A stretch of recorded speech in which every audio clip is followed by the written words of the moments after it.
Did you know one of history's most feared men built his power on pure terror? In 1987, Iraqi intelligence officers arrived at a compound in Baghdad, expecting routine prisoner questioning. Instead, they witnessed something that would haunt them forever. Uday Hussein, Saddam's eldest son and head of the Olympic Committee, had turned interrogation into his personal obsession. What started as standard procedures evolved into something far darker over the years. Former guards later testified about rooms designed specifically for psychological torture.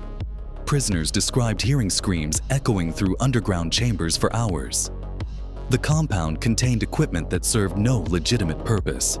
By 2003, when coalition forces discovered these facilities, they found evidence of systematic brutality spanning 15 years.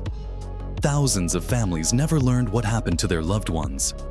The man who should have promoted Iraqi athletics instead became synonymous with unimaginable cruelty. Sometimes the most terrifying monsters wear suits and hold official titles. Power without conscience creates the darkest chapters in human history.